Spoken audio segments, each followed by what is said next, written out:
Okay, welcome back everyone.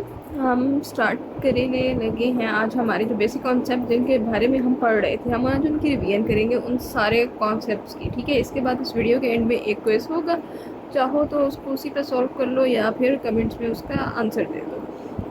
ठीक है, अब हम रिवाइज करते हैं कि हमने क्या क्या पढ़ा। हमने सबसे पहले बिजनेस एंटिटी कॉन्सेप्ट पढ़ा, जिसमें हमने बात की कि जो ट्रांजैक्शंस होती हैं, आपने सिर्फ बिजनेस के अकाउंट में बिजनेस की ट्रांजैक्शंस लिखनी हैं।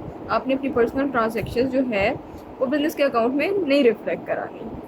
आपने देखना है कि बिजनेस के कैश में क्या, अगर आप बिजनेस के इन शॉर्ट एसेट्स में क्या इंक्रीज या डिक्रीज आ रहा है।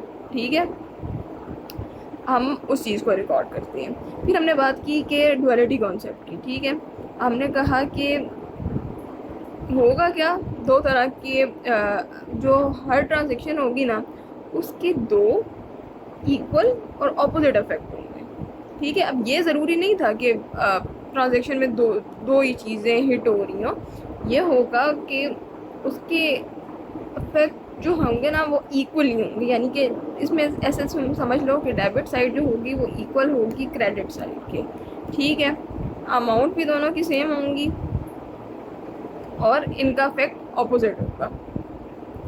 इसके बाद हमने बात की थी अकाउंटिंग पीरियड के कॉन्सेप्ट की। ठीक है, आप किसी स्पेसिफाइड पीरियड के लिए अपने ये सारा काम कर रहे होंगे फाइनेंशियल स्टेटमेंट बनाने का। इसके बाद हमने बात की कि हिस्टोरिकल कॉस्ट क्या होती है। ठीक है, ओरिजिनल कॉस्ट होती है, इसमें मार्केट वैल्यू हम नहीं लेते, हम कहते हैं कि हिस्टोरिकल कॉस्ट वो कॉस्ट जिसमें आपने एक्चुअली चीज़ को परचेज़ किया। इसके बाद हमने बात की एक्रूवल यानी कि मैचिंग कॉन्सेप्ट की। ठीक है, आपने इसमें बात की गई थी कि इनकम तब रिकॉर्ड करनी है जब अर्न करनी हो, और एक्सपेंसेस तब रिकॉर्ड करने हैं जब इनकर हो। तो आपने नहीं देखना कैश मूव कब कर रहा है, कब आया कब गया। ठीक है, आपने राइट और इनकर की चीज़ को देखना होता है। एक्सपेंस इनकर हो गया तो आपने रिकॉर्ड कर लेना है, इनकम अर्न होगी, राइट बन गया उस पर, आपने रिकॉर्ड कर लेना है, चाहे आपको कैश मिला हो या ना मिला हो, चाहे आपने कैश दिया हो या ना दिया हो। और इसके बाद हमने बात की थी इसी कॉन्सेप्ट में कि आपका जो एक्सपेंस है ना वो जैसे कि आपने कोई रेवेन्यू कमाया, इससे रिलेटेड एक्सपेंस आपने उसी पीरियड में माइनस करना है।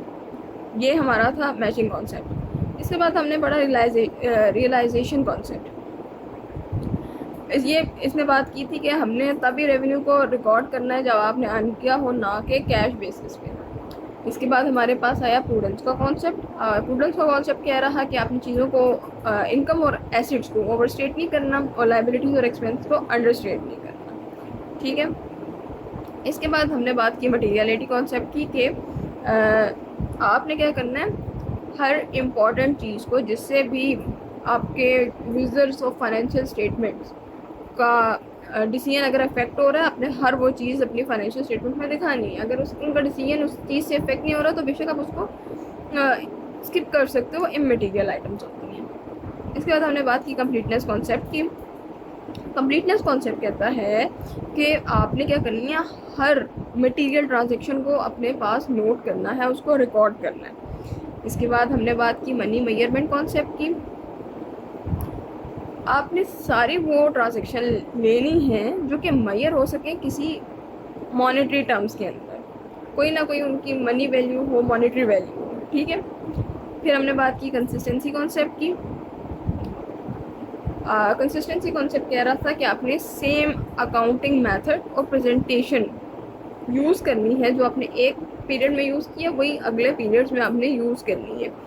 और फिर हमने बात की थी अगर आपने चेंज करना हो तो पिछले पहले पुराने सारे का जो है, या फिर जैसे कि कहा जाए मतलब करना क्या होता है, अगर आप चेंज कर रहे हो किसी भी वजह से तो पीछे वाले सालों का भी चेंज करना पड़ता है आपको। फिर हमने गोइंग कंसर्न कॉन्सेप्ट की बात की। ये कहता था कि हम ये अकाउंटिंग को रिकॉर्ड करते हुए अज्यूम करके चलते हैं कि हमारा बिजनेस अगले 12 महीनों तक चलता रहेगा।